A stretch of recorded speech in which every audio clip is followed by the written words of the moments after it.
"You're not on the list," the young officer said, his voice sharp enough to cut through the low hum of the harbor, and just loud enough for the people behind them to hear.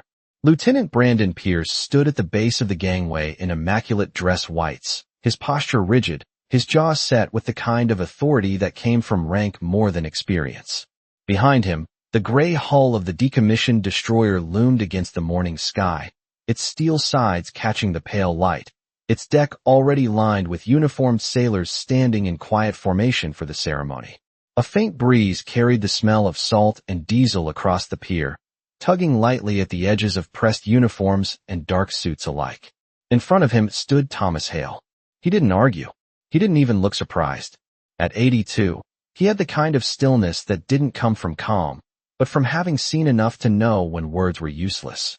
His suit was old, charcoal gray, the fabric worn soft at the cuffs, his shoes scuffed but polished with care. A faded canvas bag hung from his shoulder, its straps darkened by years of use, resting quietly against his side like it had been there longer than most of the men on the pier had been alive. Pierce glanced down at the clipboard in his hand, flipping a page with a crisp motion. Names were typed in neat columns, each one checked, verified, expected. "This is a restricted boarding," he continued, his tone cooling further, more official now, more distant. "Invitation only. If you're here for the public viewing, that's at the east entrance. About half a mile down." A couple standing a few yards back shifted uncomfortably, their eyes flicking between the officer and the old man. Conversations along the pier softened, not stopping, but bending, like a current adjusting around a rock. Thomas adjusted the strap of his bag slightly, the canvas whispering against his coat. His gaze moved past Pierce, not challenging him, not pleading, just looking. At the ship, at the deck, at something beyond both. "I'm not here for the viewing," he said, his voice low, steady, carrying just enough weight to land without force. Pierce exhaled through his nose, a small, controlled sound of impatience. "Then you're definitely in the wrong place, sir." He stepped slightly to the side, placing himself more squarely between Thomas and the gangway, a human barrier in pressed white fabric. "I need you to step back." The word "need" wasn't a request. It was a line drawn clean and visible. A gull cried somewhere overhead, its sharp call echoing off steel and water. The flag at the stern shifted in the wind, snapping once before settling again. Thomas didn't move. Not forward. Not back. Just still. Behind Pierce, a chief petty officer glanced toward them, then away again, choosing silence over interference. The ceremony was minutes away. Timing mattered. Order mattered. And right now, this quiet standoff, didn't fit anywhere in the plan. Pierce's eyes narrowed slightly, reassessing, not the man's age, but his refusal. "Sir," he said again, more firmly this time, the edge of command creeping in, "I'm going to ask you one last time to clear the boarding area." The words hung in the salt air, clean and final. Thomas finally looked at him, really looked this time. There was no anger there. No defiance. Just something older. Something that didn't bend easily to uniforms or lists. And for a brief second, so brief it almost didn't exist, Pierce felt it. A flicker of something he couldn't quite name. Then it was gone, buried under protocol, under training, under the certainty that came with being the one in charge of the line. He straightened his shoulders, tightening his grip on the clipboard. Behind him, the ship waited. And in front of him, the man didn't move. The wind shifted again, carrying a sharper edge of salt across the pier, and Thomas Hale let it settle against his face without flinching, as if it belonged there, as if it had always belonged there. And in a way, it had. He had spent enough years on open water to recognize the difference between a harbor breeze and the kind that came from deeper currents, and this one spoke in a language most people on the pier could not hear, but he could, the same way he could read the slow creak of mooring lines or the faint vibration running through the steel beneath his feet. Lieutenant Pierce followed the old man's gaze for a moment, almost against his own will, glancing back at the ship towering behind him, then quickly correcting himself, squaring his shoulders again as if the moment had not happened at all. "Sir, you are delaying a scheduled military ceremony," he said, each word clipped and precise, the tone now fully official, rehearsed in a way that suggested he had practiced saying it long before this morning ever arrived.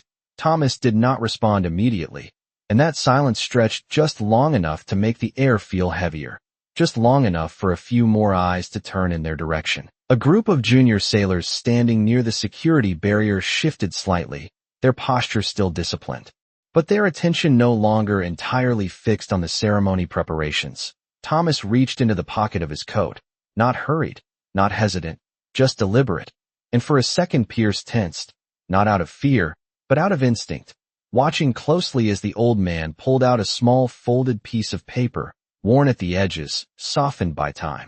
He held it out, not offering it forward so much as presenting it, like something that had already been shown too many times before. Pierce hesitated, then took it between two fingers, unfolding it carefully, his eyes scanning the contents with a practiced efficiency.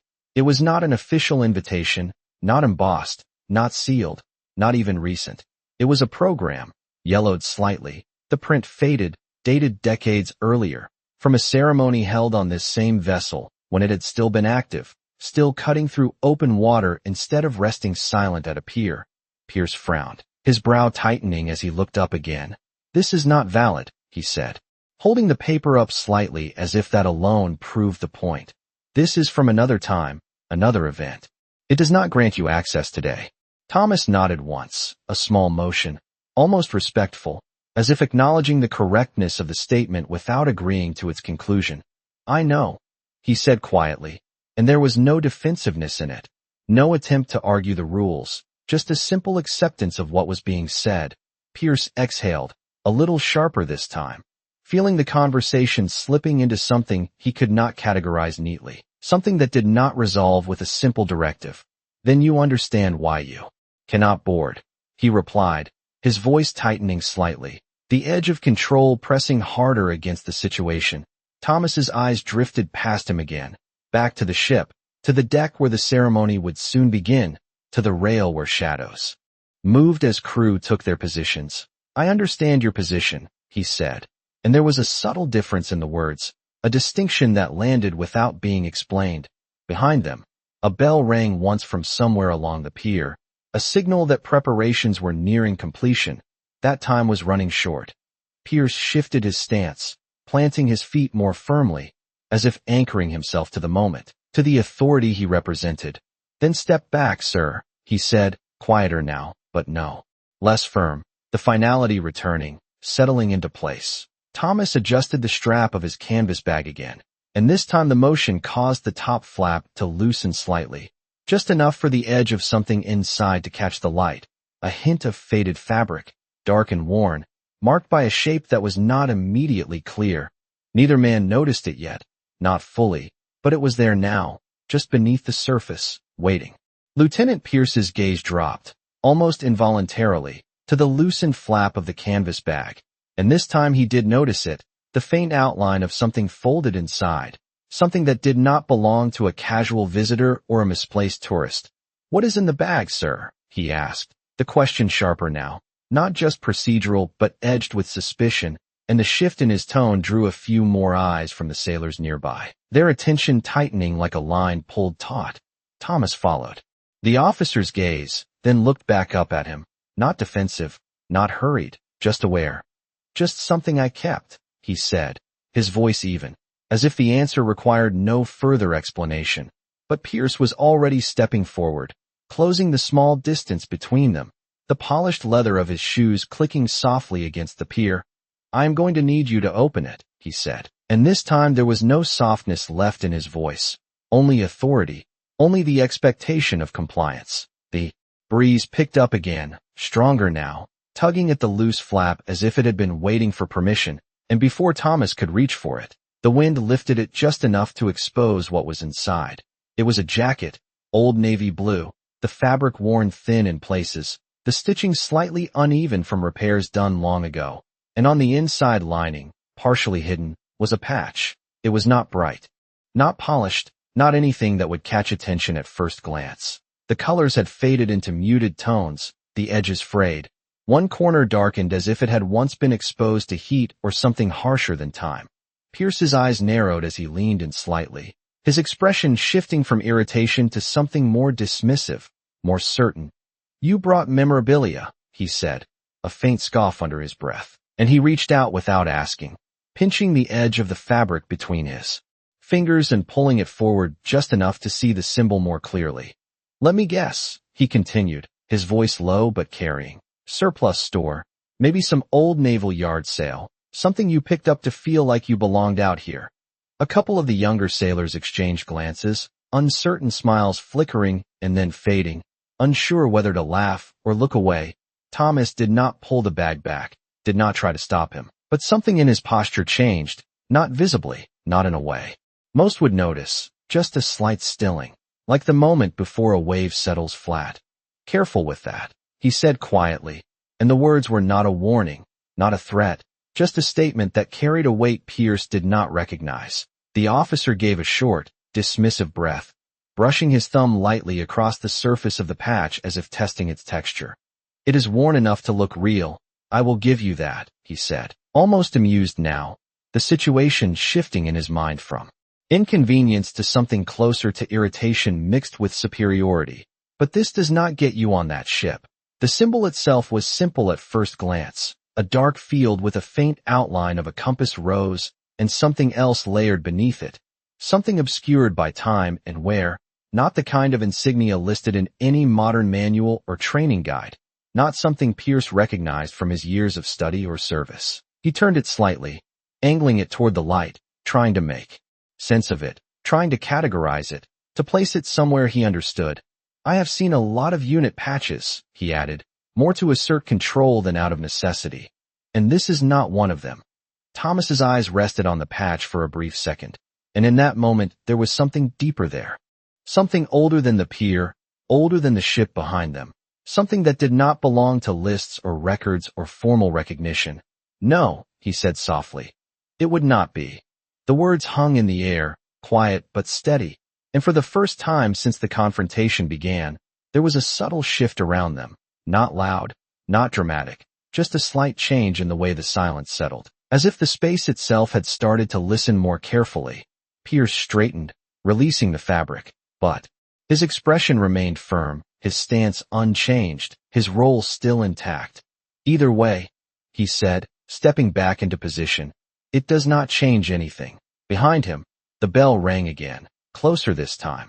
The ceremony seconds away from beginning, and the ship waited, silent and unmoving, as if it already knew something the rest of them did not. The bell's second toll lingered over the water, low and resonant, and for a moment everything seemed to slow around it.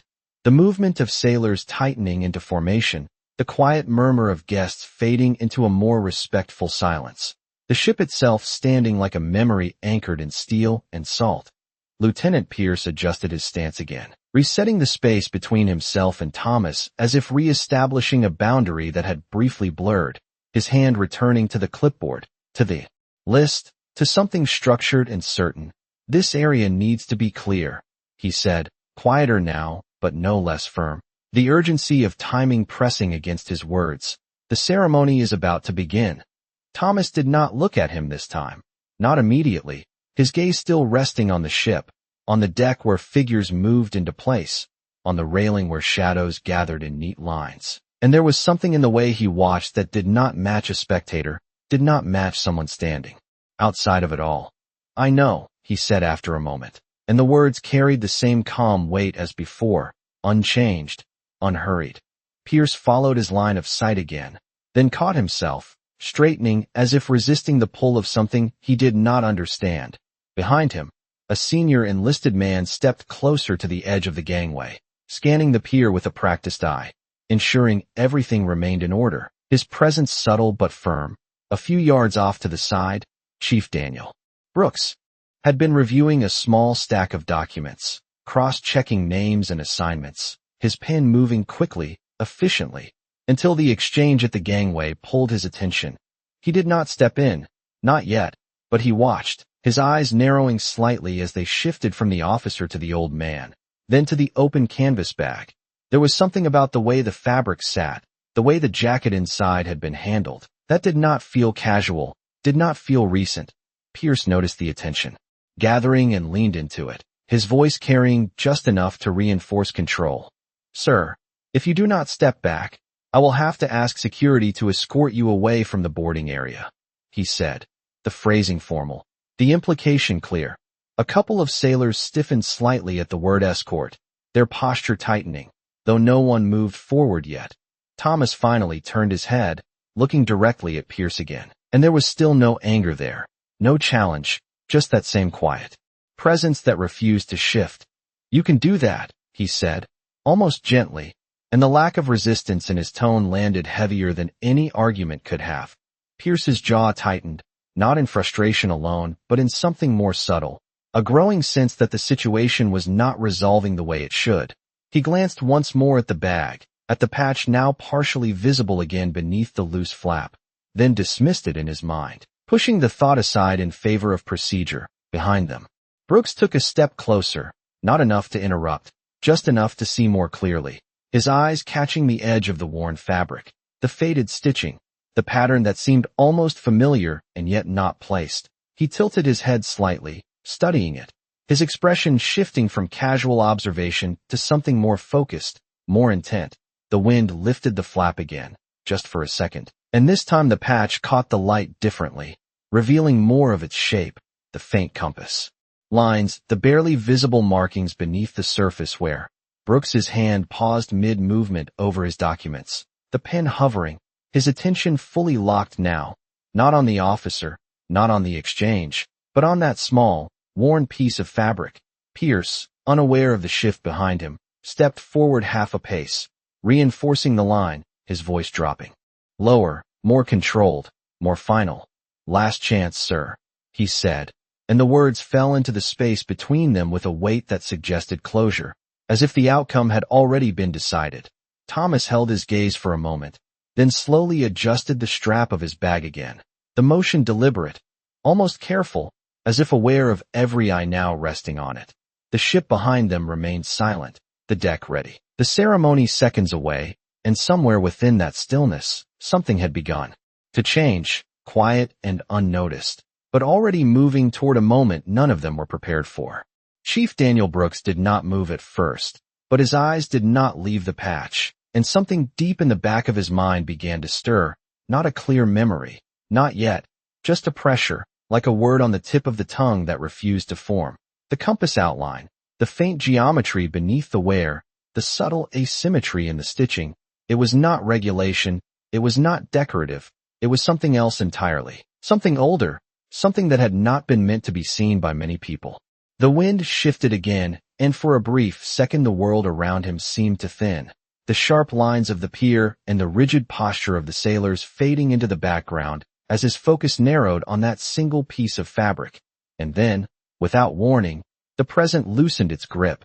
The air in his lungs felt different, heavier, carrying a scent that did not belong to a quiet harbor morning. And though Brooks himself did not understand it, the memory was not his, it was the echo of something, carried by the object itself, something that had been held, worn, and kept through years that did not fade easily. Thomas Hale did not react outwardly, but inside, the shift was immediate. The moment Pierce's fingers had brushed the patch earlier had been enough, just enough to open a door that had never fully closed. The calm gray of the pier dissolved into a darker horizon, one where the sky pressed low against the water and the wind did not whisper but moved with purpose, carrying the steady hum of engines and the distant rhythm of waves against steel. He was younger there, not in years but in weight, his shoulders squared under a different kind of responsibility, his hands steady not from age but from repetition, from knowing exactly what had to be done before anyone else said it out loud. The deck beneath his feet was alive, not with noise but with motion, coordinated, precise, every step measured, every glance understood without words. The patch had not been worn for recognition. It had not been issued in ceremony or recorded in any official file. It had been given in a moment that did not exist on paper, passed from one man to another with nothing more than a look that said enough. A promise, not spoken, not written, just understood. Thomas had taken it without question, not because he wanted it, but because it was what remained when everything else had been left behind. The memory did not shout. It did not demand attention. It simply existed, layered beneath the surface of the present like something waiting for the right moment to be seen again. Back on the pier, Brooks blinked once, the the image gone before it could fully form, but the feeling remained, and now it had a direction. He shifted his weight, stepping slightly to the side to get a clearer view, his eyes narrowing as he studied the patch again, this time not as an object, but as a clue. He had seen something like it before, not in a handbook, not in standard training, but somewhere else, somewhere quieter, where records were kept without being displayed. Pierce, still focused on maintaining control, did not notice the change behind him, his attention fixed on Thomas, on the line he was determined to hold. "This is not complicated," he said, his voice low, controlled, but edged with impatience that had begun to sharpen into something less certain. Thomas looked at him, really looked this time, and there was something different now, something that had surfaced from beneath the calm, not anger, not defiance, just presence, solid and unmovable.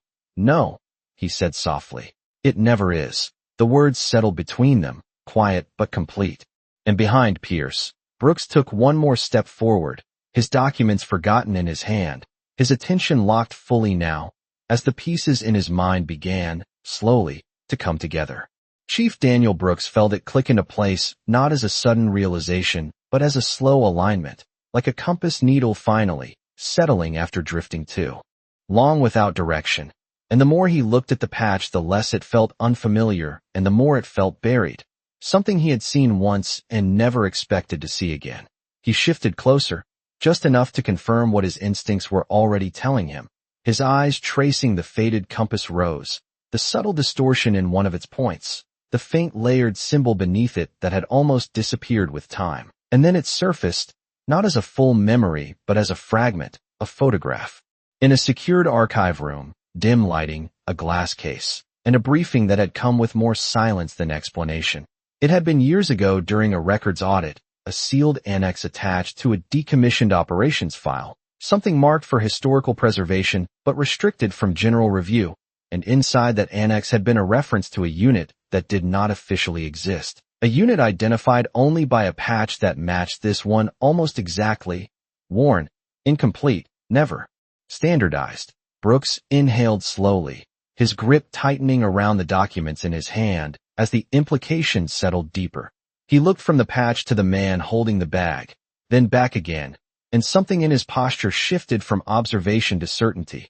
Behind him, the quiet order of the pier continued to tighten as the ceremony drew closer, but Brooks was no longer tracking it, his focus narrowing to a single point that now felt impossible to ignore. Lieutenant Pierce, still holding the line, noticed the movement in his peripheral vision and glanced back briefly, catching Brooks stepping forward. "Chief, I have this under control," Pierce said, his tone clipped but respectful, a quick assertion meant to maintain authority in front of others. Brooks did not immediately respond, his eyes still on the patch, his mind already moving ahead of the moment, calculating what this could mean, what it might trigger if he was right. "Lieutenant," he said finally, his voice lower, more measured, carrying a weight that did not match casual interruption. "Where did he say he got that?" Pierce frowned slightly, irritation flickering again at the question. "He did not," he replied, dismissive. "And it does not matter. It is not recognized. It is not on any current unit registry." Brooks's jaw tightened just enough to show he disagreed, but he did not argue directly, not yet. Instead, he took another step forward, closing the distance enough to address Thomas without fully breaking the officer's line. "Sir," he said, and there was a noticeable shift in tone now, quieter, more respectful. "Have you had that with you a long time?" Thomas looked at him, and for the first time there was a faint acknowledgement in his expression, not surprise, not relief, just recognition that someone was asking the right question. "Long enough?" he answered, and the simplicity of it carried more weight than any explanation could have. Brooks nodded once, his eyes dropping briefly back to the patch, confirming again what he was seeing, what he remembered, the edges, the wear, the specific way the stitching had been reinforced in one corner. It all aligned too precisely to be coincidence. Behind him, a signal officer on the deck raised a hand, preparing to initiate the next phase of the ceremony. The timing now seconds away. Brooks exhaled slowly, making a decision that stepped outside routine but not outside responsibility. He reached into his pocket, pulling out his phone with a motion that was controlled but urgent beneath the surface, turning slightly away from the group as he scrolled quickly through a list of contacts that very few people on the pier even knew he had access to. Pierce watched him now, confusion replacing irritation, sensing that something had shifted but not yet understanding what. Brooks stopped on a number, one labeled simply and without detail, and for a fraction of a second he hesitated, not out of doubt, but out of respect for what making that call would set in motion.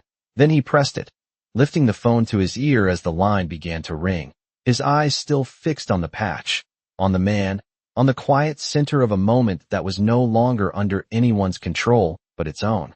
The phone rang once, then again, each tone cutting cleanly through the tightening silence around the gangway, and Chief Daniel Brooks turned slightly away, lowering his voice the moment the line connected. "This is Chief Brooks at Pier 7, he said, his words precise, controlled, but carrying an urgency that did not need volume to be felt. "I need to confirm something immediately." And there was a pause on the other end, brief but attentive, the kind that came from someone who understood that calls like this were not made without reason. Brooks glanced once more at the patch, then at Thomas Hale, steady and unmoving, then back toward the ship. "I have an individual here," he continued. "Elderly, civilian attire, carrying a naval jacket with an internal patch, compass rose design, non-standard, partially burned edge, reinforced stitching on the lower quadrant." He spoke the details carefully, not embellishing, not speculating, just describing what was in front of him. Another pause followed, longer this time, and Brooks could almost hear the shift on the other end, the quiet recalculation, the search through memory or record or something deeper that did not rely on quick answers. Behind him, Lieutenant Pierce watched, his confusion now fully visible, his authority still intact but no longer absolute, the situation slipping beyond the boundaries of procedure he had been trained to manage. "Chief," Pierce said under his breath, stepping closer, "what exactly are you doing?" But Brooks did not respond. Not yet, his focus locked entirely on the voice coming through the phone. "Repeat that description," the voice said finally, calm but sharper now, and Brooks did, word for word, slower this time, making sure nothing was missed, nothing softened. The harbor seemed to hold its breath with him, the distant sounds of preparation fading into the background, replaced by the quiet tension of something unseen unfolding.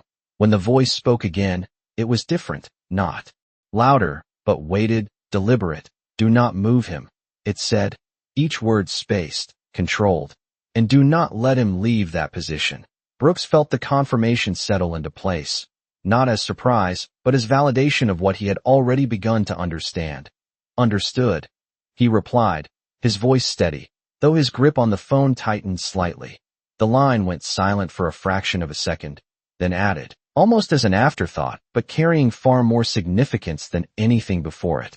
"I am notifying Admiral Mercer now." Brooks lowered the phone slowly, ending the call with a deliberate motion, and for a brief moment he did not move, letting the weight of that statement settle fully into the space around him. Lieutenant Pierce stared at him, the words not fully processed yet, the name landing but not connecting. "Admiral," Pierce repeated quietly, as if saying it out loud might clarify something. But it did not. Brooks turned back toward him then, his expression calm but no longer neutral, something more certain now, something that carried its own authority without needing to raise its voice. "Lieutenant," he said, and there was no edge in it, only clarity. "We are going to hold this position." Pierce opened his mouth slightly, instinct pushing him toward objection, toward reasserting control, but the words stalled before they could form, caught somewhere between training and the undeniable shift in the situation. Behind them, a signal was delayed, a hand lowered instead of raised, a subtle ripple passing through the crew on deck as timing adjusted without explanation. Thomas Hale remained exactly where he was, his posture unchanged, his gaze still resting on the ship as if he had always known how this moment would unfold, as if he had already waded through longer silences than this. The wind moved across the pier again, softer now, carrying with it the faint sound of footsteps somewhere above, distant but approaching, and, though no one on the pier could yet see what was coming, the atmosphere had already begun to change, quiet, precise, and irreversible. The first sign was not a voice or an order, but a shift in posture, subtle and immediate, rippling across the deck like a silent command that needed no words. Sailors who had been preparing for the ceremony straightened a fraction sharper. Conversations that had already quieted fell completely still, and a path opened along the starboard side without anyone announcing it. The sound of footsteps followed, measured, deliberate, descending from the upper deck toward the gangway with a rhythm that carried authority in every step. Lieutenant Pierce turned instinctively, his training pulling his attention toward movement of rank before thought could catch up, and when he saw who it was, the air seemed to tighten around him. Admiral Richard Mercer did not move quickly, but he moved with purpose, his uniform immaculate, his presence carrying a gravity that altered the space before he even reached it. The officers on deck snapped to attention without command, their motions crisp, immediate, and silent. Pierce felt his own posture correct itself, shoulders back, chin level, the clipboard suddenly weightless in his hand. "Admiral on deck," someone called, the words cutting clean across the pier, and everything that had been uncertain moments before fell into rigid clarity. Mercer did not acknowledge the call verbally, but his eyes were already scanning ahead, not across the formation, not toward the ceremony setup, but directly toward the base of the gangway where the small cluster stood. Chief Brooks stepped back half a pace, not retreating, just making space, his role complete for the moment, his attention now fixed on what would happen next. Pierce's pulse ticked once, harder than before, as the Admiral approached, each step closing the distance between protocol and something else entirely. Thomas Hale did not move. He did not straighten, did not adjust his stance, did not prepare himself in any visible way. He simply stood, the same as he had from the beginning, his hand resting lightly against the strap of the canvas bag, his gaze steady. Mercer reached the bottom of the gangway and stopped. For a fraction of a second, no one spoke. The harbor sounds seemed to fall away, replaced by a stillness that felt almost deliberate. The Admiral's eyes moved from Pierce to Brooks, taking in the posture, the tension, the break in normal flow, and then they settled on Thomas. It was not a glance, not a quick assessment, but a focused, searching look, as if confirming something that had already been suggested before he arrived.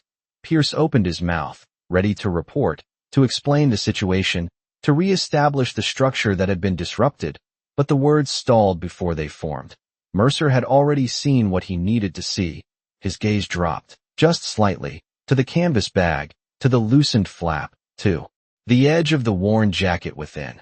He took one step closer, not hurried, not hesitant, and extended his hand, not toward the man, but toward the fabric itself.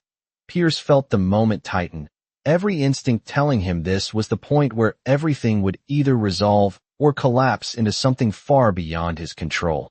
Mercer's fingers touched the edge of the jacket, steady, deliberate, and he drew it forward just enough for the patch to come fully into view. The faded compass, the worn stitching, the burned edge. For a heartbeat, nothing changed. Then it did.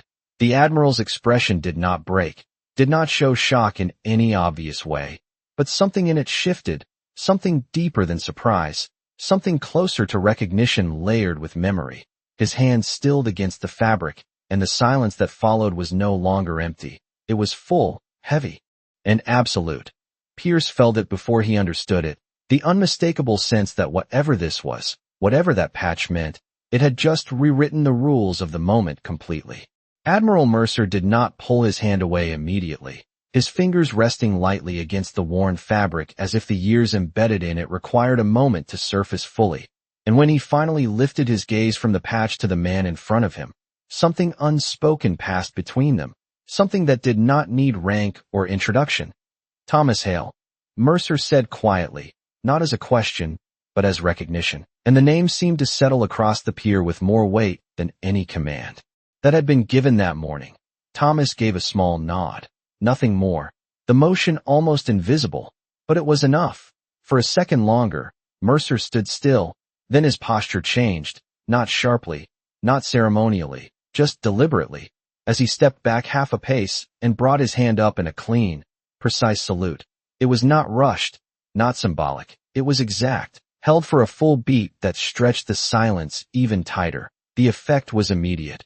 Every sailor within view, every officer on deck. Every person who understood what that gesture meant followed without hesitation, the entire pier snapping into stillness as hands rose in unison. Lieutenant Pierce felt the motion pull through him before his mind caught up, his hand lifting automatically, but his thoughts lagged behind, struggling to reconcile what he was seeing with what he believed he knew.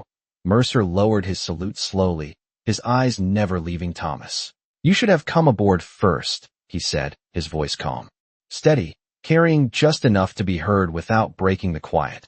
There was no reprimand in it, no display, just a simple correction of something that had gone wrong. Thomas shifted his weight slightly, the canvas bag settling against his side, and for the first time there was the faintest hint of something in his expression, not pride, not relief, just acknowledgement. Mercer reached forward again, this time more carefully, adjusting the edge of the jacket so the patch sat flat, visible, not hidden inside the fold of the bag. "This belongs where it can be seen," he added, almost to himself, but the words carried. He then stepped to the side, clearing the path to the gangway. Completely, not with a gesture, but with presence alone, creating space where there had been a barrier moments before. "After you," he said. No one moved except Thomas. He took a step forward, slow, steady, placing his foot on the gangway as if it were not unfamiliar ground but something remembered. The wood and steel beneath him gave a soft, familiar response, and for a brief second, the years between then and now seemed to narrow. Pierce lowered his hand slowly, the salute ending, but the stillness remained. His position no longer a barrier. His role shifted without a word being spoken to him directly. He stepped aside, just enough, his earlier certainty replaced by something quieter, something closer to understanding, though not fully formed. Thomas continued up the gangway, each step measured, unhurried, the patch now visible against the light, no longer hidden, no longer questioned. Mercer remained where he was until Thomas reached the deck, his gaze following him, not as a superior watching a guest, but as a man honoring something that had never needed recognition to exist. The ceremony did not begin immediately. It waited just long enough for the moment to settle, for the correction to be complete. And in that pause, the entire pier understood something without it ever being explained. That respect was not assigned by lists or granted by permission. It was carried, quietly, over time, until the right people remembered to see it.